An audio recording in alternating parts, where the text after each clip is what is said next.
warahmatullahi wabarakatuh. Perkenalkan kami peserta Latsar CPNS golongan 2 tahun 2021 BPSDM Provinsi Kalimantan Selatan Angkatan 9 Kelompok 4.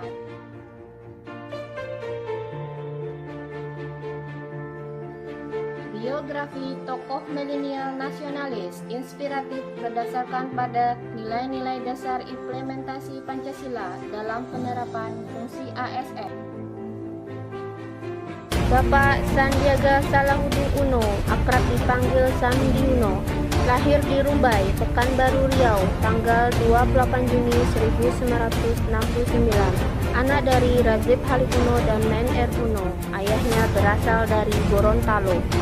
Pendidikan Sandiaga Uno memulai pendidikan di SD PKSD, kemudian ke SMP 12 Wijaya Jakarta Selatan, dan melanjutkan ke SMA Katolik. Ia merupakan sosok yang cerdas, terbukti kuliah di City State University di Kansas, Amerika, dan lulus dengan mendapat predikat summa cum laude. Selepas lulus kuliah, bekerja di bank sumbang milik William Suryajaya. Setahun kemudian, ia menerima beasiswa untuk melanjutkan kuliahnya di George Washington University Amerika Serikat dengan meraih IPK sempurna. Dr. Haji Sandiaga Salahuddin Uno, BBA MBA, adalah pengusaha dan politisi Indonesia. Sandiaga Uno memulai usahanya setelah sempat menjadi seorang pengangguran ketika perusahaan yang memperkerjakannya bangkrut. Ia banting setir untuk bangkit dari nol menjalani awal karirnya menjadi seorang pengusaha. Bersama rekannya, ia mendirikan sebuah perusahaan di bidang keuangan bernama PT Saratoga Advisor. Usaha tersebut terbukti sukses dan telah mengambil alih beberapa perusahaan lain. Ia memenangkan pemilihan umum Gubernur DKI Jakarta 2017 bersama dengan Anies Baswedan.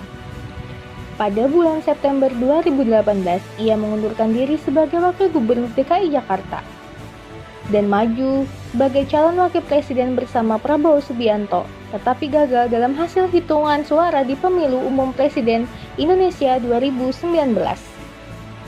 Sekarang, ia dipercaya oleh Presiden Joko Widodo sebagai Menteri Pariwisata dan Ekonomi Kreatif dan Kepala Badan Pariwisata Ekonomi Kreatif pada Kabinet Indonesia Maju periode 2019 sampai dengan 2024. Menggantikan Wisnu Tama yang dilantik pada tanggal 23 Desember 2020. Hal yang dapat dipetik dari perjalanan karir beliau dan dapat dicontoh sebagai seorang ASN adalah kerja keras, pantang menyerah, dan rasa cinta tanah airnya sebagai warga negara Indonesia yang tinggi untuk membangun bangsa Indonesia. Nilai akuntabilitas. Berbekal dari kuliah dan pernah menjadi seorang karyawan di luar negeri, beliau dapat membuka lapangan pekerjaan baru bagi banyak pengangguran di Indonesia.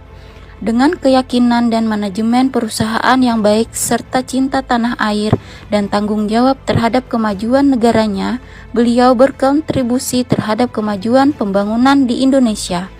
Bahkan, beliau pernah mengakuisisi perusahaan besar hingga saat ini, seperti Bank BTPN dan PT Adaro.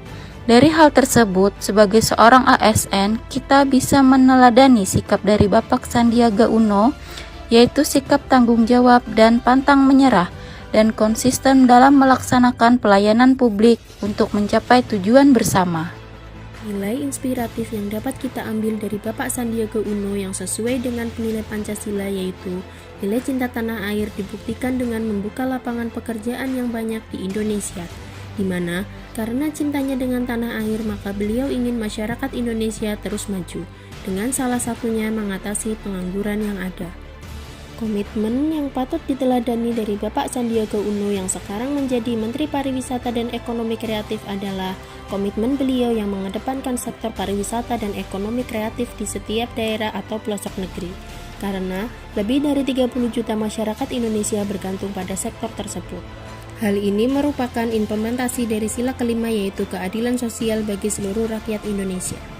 Dengan memperjuangkan sektor pariwisata yang saat ini meredup, beliau juga sedikit banyak menghadirkan arus ekonomi yang baik bagi masyarakat sekitar, khususnya yang terkait dengan wisata dan pelaku wisata itu sendiri. Dan di masa pandemi ini, beliau juga memperbaiki sistem perekonomian Indonesia lewat ekonomi kreatif dan memperjuangkan komunitas lokal agar menjadi raja di negeri sendiri.